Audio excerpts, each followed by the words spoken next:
afternoon. I am so honored to be here. Can you hear me? Oh, yeah. And happy to be among my friends. As all of you know, I live in Torrance. I love Torrance area Chamber of Commerce events. I started my civic engagement going to various TAP events in the 1990s. In 1999, I went through the Leadership Torrance program with Janice Hahn. And so let it be known, if you go through that program, then you too can be a member of Congress. And then in 2000, they wrote me into directing the program, and it was the hardest volunteer job I've ever done. And I'm so excited to come back here and to give the State of the Region address. So I thought I would give you some random observations I had in my first 3 weeks in Congress, and then I'll talk about the state of the region, and then conclude the federal budget. So when you get to D.C. in January, the first thing you all notice, and I notice, is it's really cold. And a couple days into it, I realized that, in Southern California, there are no coat checks. And so I had this heavy coat, and I would start using these coat checks, which I'm not used to, and I would forget I left my coat there. So I would all get to different place, and I had to run back to the prior place to retrieve my coat. So from mundane to more serious, I've also noticed a very interesting sort of change in Congress. Every 2 years, right, Congress elects a new class. And these classes are different. So in addition to having a very diverse Congress where you have different districts from all the states, we have different class members. And in 2010, the voters were very angry. And they had a right to be. We just went through a very deep recession. And they elected very angry legislators. They just wanted to shut down government, and they did. But in 2014, the economy got better. Voters elected less angry legislators. And my experience dealing with both Democratic and Republican freshmen on both sides of the aisle, it's pretty clear to me that most of them were elected because they want to get some things done for the American people. So that's pretty heartwarming. And we've already taken a series of votes in Congress since I've been there. We passed on a bipartisan basis legislation called the Clay Hunt Veteran Suicide Prevention Bill, which helps prevent veteran suicides, provides funding for very important programs. Now, I bet you none of you heard of it. And it's because there's no conflict. It was a bipartisan bill, and we actually ended up passing a number of bills that do lots of things for the American people that none of you ever hear. What you hear about are all those bills where there is conflict. And so it's sort of a warped view that you get, but that's just the way the press operates. It is what it is. And then the third observation I had has to do with how hard it is to get things done in Congress. But not just Congress, but also the way our framers set up our democracy. You've got the judiciary, you've got the executive branch, and you've got Congress, and they all got to sort of agree on the same thing for a law not only be passed and signed, but also to stay the law. And I had this interesting experience where I was talking to a friend of mine who was a political appointee in the Obama administration, and I was explaining to my son Austin, who's 9 years old, and I said, "This is my friend Lee. He works for President Obama." And Austin goes, "Doesn't everyone work for President Obama?" That's not the way it works. But I do look forward to getting some bipartisan things done. I think you've got a freshman class that's interested in doing that. The Democratic freshmen actually lost their minds in voting me in as their class president. And the way we get our offices, by the way, it's a lottery. And right across from me happens to be Congressmember Ken Buck, the president of the Republican freshman class. And so we're working across the aisle because on the first day of swearing in, none of my flags were there, so I had to borrow all his flags to take a picture. But we are setting up bipartisan monthly meetings. We're doing bipartisan freshman class events, and I think you're going to see some energy coming to Congress, and hopefully we can get some bills passed that will help America. So in terms of the state of the region, I think the best way to describe it is that it is improving. And if you understand where we are today, I think it's helpful to know where we were. So about 5 or 6 years ago, let me sort of take you down memory lane, around 2008, 2009. California was facing a $60 billion budget deficit. We had double-digit unemployment, and we were on the verge of a government shutdown. But we didn't do that. I was on the Speaker of the Assembly's leadership team. We worked with Democrats and Republicans. We worked with a Republican governor made some really difficult choices, worked with the business community, and we stabilized the state of California. Came back a year later, did the same thing, and now when you look at California's economy, we have created more jobs in Texas in the last few years. Our unemployment has now dropped to 7.2%, the lowest it has been since pre-recession. We have recovered all the jobs lost since the recession. Our credit rating has improved. The state budget now has a reserve, and it's clear to me that California's best days are yet to come. In terms of the national economy, it also has been improving. There has been month after month of consecutive job growth at the federal level, and both GDP at the state and federal level is increasing. California, by the way, has now come back to become the 8th largest economy in the world. Is on pace to exceed Russia pretty soon, and America continues to do well. In my view, how we continue this growth is not by making socks. And I know none of you here make socks because I had to check that little sponsor list there. Vietnam's always going to beat us in these low-wage industries. We succeed by emphasizing our competitive advantages, things that California and America can do better than other states or other nations. So, for example, we have a very robust biotech industry. We have a very strong aerospace industry. We have travel and tourism that North Dakota will never match. We've got ports, right, that Switzerland will never, ever have. We have an entertainment sector that is hard to replicate. And a whole series of industries in California that we can do well, as well as America can do well. Almost all of them require some sort of higher education. And that's why I'm very excited about the President's plan to provide free community college for all, 2 years worth. He's also providing expanded preschool to 4-year-olds. And by expanding the educational investments, both post-high school and pre-K through 12, I think that's how we have an educated workforce that our businesses actually need in the 21st century. A few years ago, I held a hearing when I was chair of the Aerospace Select Committee at the state level, and it was very interesting to have these aerospace companies come and testify. And Raytheon said something interesting. The Raytheon executive said that their CEO did not lose sleep at night because of increased regulations. He lost sleep because he could not fill his open positions. Boeing testified that any given day, they had dozens of job openings that they could not fill that were just vacant. And they weren't just looking for rocket scientists. They were looking for just someone with a community college degree that could put a ribbon through that. So it's very clear to me we need to increase funding to education, and that's how we succeed in the 21st century. And let me sort of talk a little bit about the federal budget. And before I do that, it's important to understand that on the very first day of Congress, the House of Representatives passed a rule change that's going to dramatically alter our federal budgets. And it's a little bit technical, so I'm going to try to explain it to you the best way I can, but I think it's important for you to understand. What the House of Representatives did, and it was a party line vote, it was the Republicans voting for this, they applied something called dynamic scoring to major tax expenditures.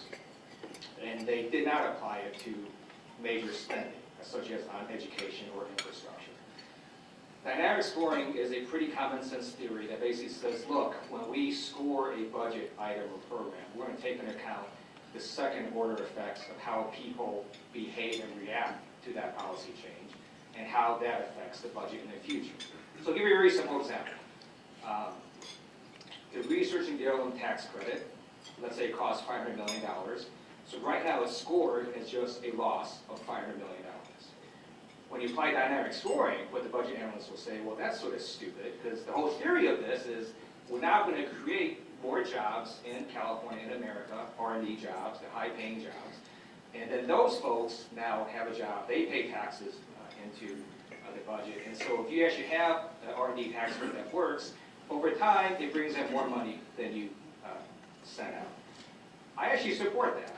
Many Democrats oppose dynamic scoring because they view it as a way to justify tax cuts for the wealthy.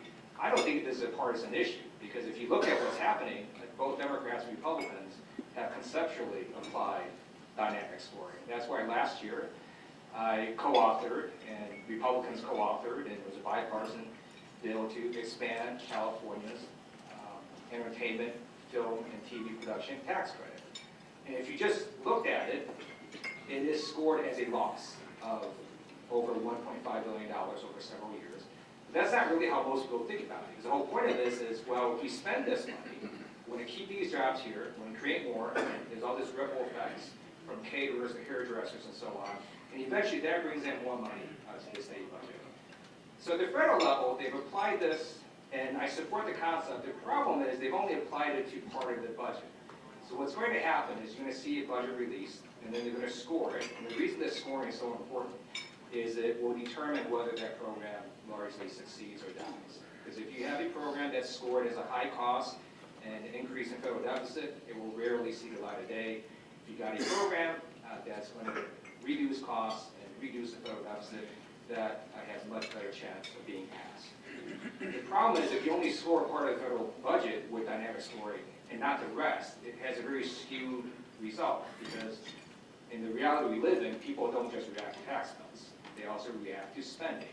Because we know that if we spend money on infrastructure, if we invest in roads and bridges, and if we invest in public transit, we just created a lot more jobs. And then those people earn income and bring that money back to the budget. We also make our transportation networks more efficient. We reduce inefficiencies. So you've got to score that dynamically as well. Same thing with education. We know people with college degrees, on average, make more than those with high school degrees. And those with high school degrees make more than high school dropouts. So by investing in education, you've also increased America's tax base, and you've reduced crime, because there's also a big education to crime pipeline in terms of the degrees that people get. But none of that is going to be scored under this rules change. So in effect, you're going to get this budget where only one little part of it is scored as bringing additional revenues back, but not the rest. And what I want to see happen is to have think tanks and professors and economists start modeling the rest of the budget that will be ignored in terms of dynamic scoring, and then provide a number that says, hey, if we spend in education, we spend in infrastructure, we're also going to grow the economy, we're also going to increase our GDP. So when you see the budget unveiled, just think in the back of your mind, when they score that number, what's actually going on. And hopefully we can get some bipartisan support to rectify this rule change. And on February 2nd, President Obama will unveil his federal budget.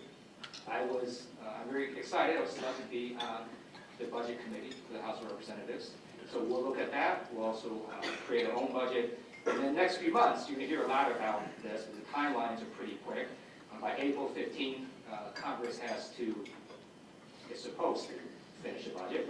That may not happen. And towards the end of the year, eventually this whole process should resolve itself.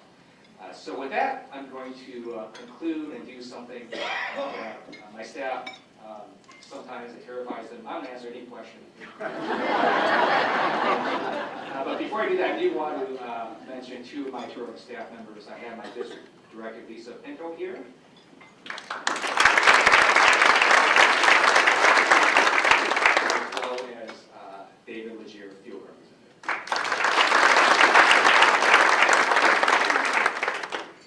So thank you, and I can answer any questions. I'll bite. Air Force Base. Yeah. So this community has fought very hard. I think it's probably been involved in the past. Helping protect the LA Air Force Base. You are a freshman in a minority party now, with probably other Republicans wanting to take this from us. What can you do to work with Republicans to help protect the Air Force Base going forward? So that's a great question. I actually did my active duty at LA Air Force Base in the 1990s. I'm still a reserve officer there. And something sort of funny happened last month. And so in December, I was doing my Air Force reserve duty. And a directive came from the Air Force telling basically all of their installation commanders and generals to reach out to the member of Congress. Writing memos to the general at the time as a reserve officer. But for BRAC, it's called BRAC, the Base Realignment and Closure Base Commission. For that to happen, it would mean that not just LA Air Force Base, but pretty much any base would be at threat of closure. And I think there's great resistance to open that up at this point in America. However, there is movement, I think, will happen for BRAC to happen for overseas bases.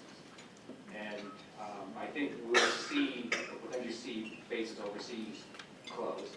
I think in the near future, you're not going to see domestic bases closed.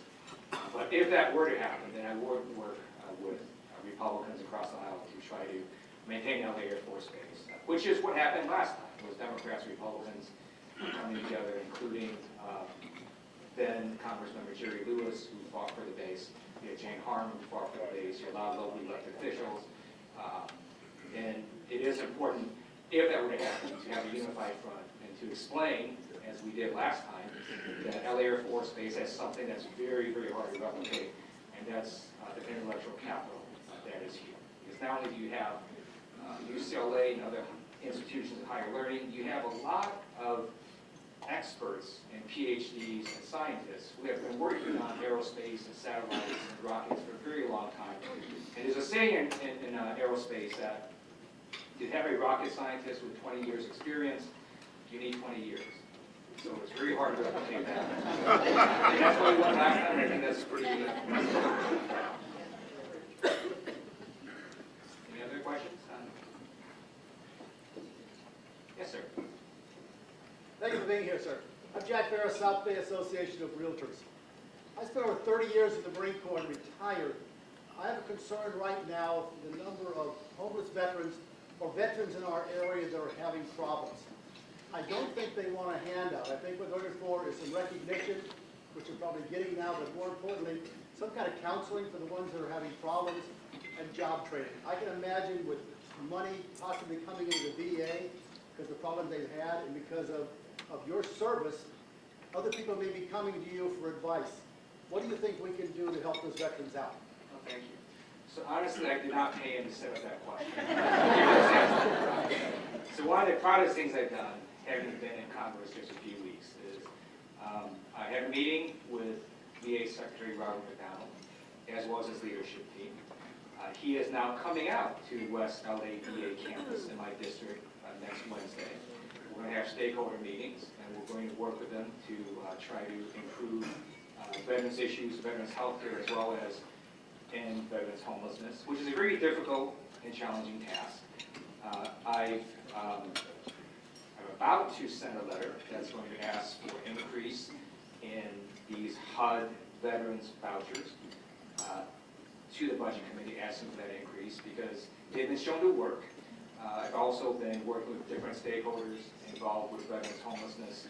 And one of the reasons I'm so passionate about this, in addition to being a veteran myself, is it's very clear that anyone can do my job if what you want to do is to help the rich and powerful.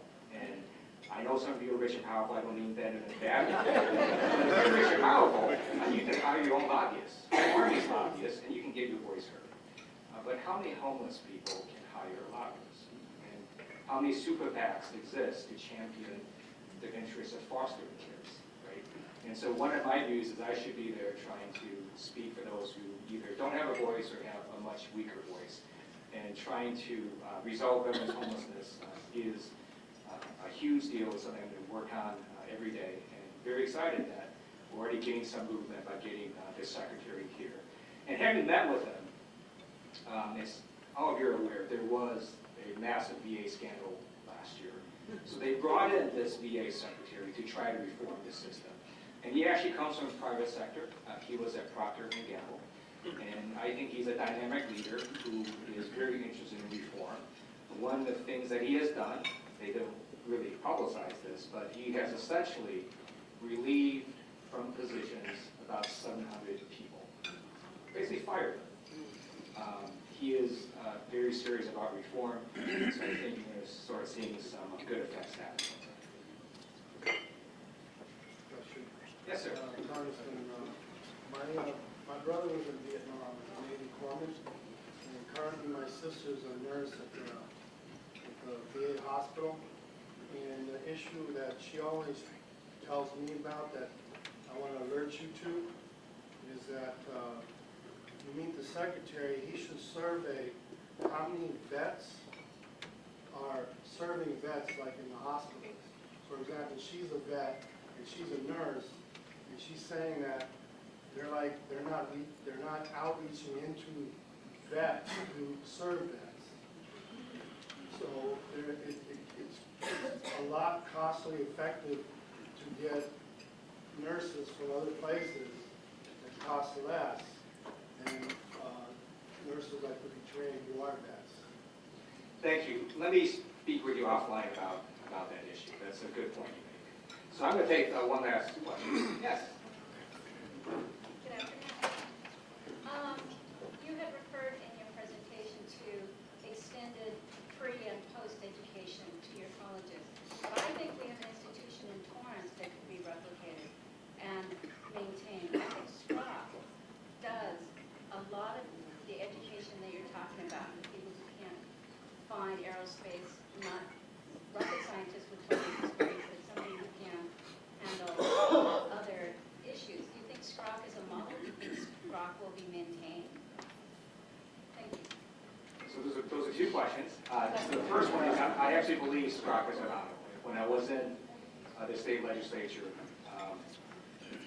the governor, basically the way he was doing his budget was going to essentially cause SCROC to shut down. So we fought and got a 2-year reprieve.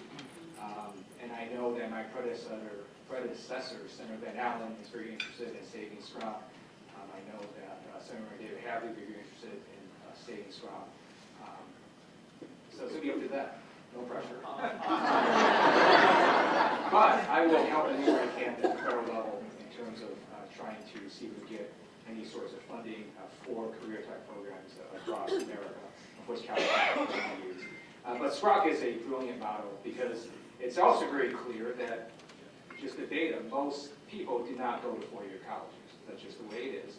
And it's stupid and silly and unproductive to make people feel like failures if they don't go to a four-year college. And a lot of folks go to community college, or a lot of folks will go to SCROC, and they will end up making more money than people who went to four-year colleges.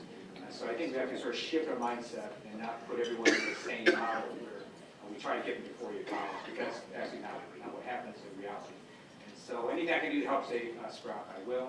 And with that, I'm going to conclude by thanking Donna Duperon for the great work you're doing, as well as to Heidi and all your board of directors, and the 17 former members who are chairman here. I'm very honored you invited me, and look forward to working with all of you.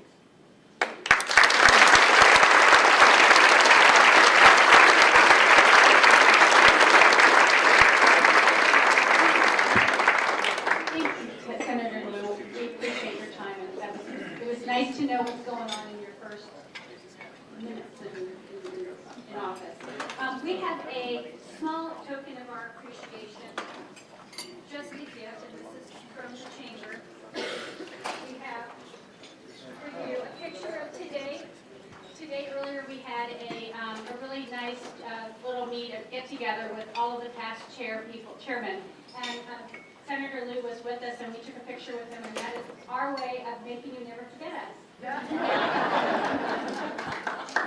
This is why Polaroid doesn't exist anymore. And then this is also so that, either kids are going to get to it, your wife's going to get to it, that somebody for you to also remember, or you can paste it on your desk. Thank you.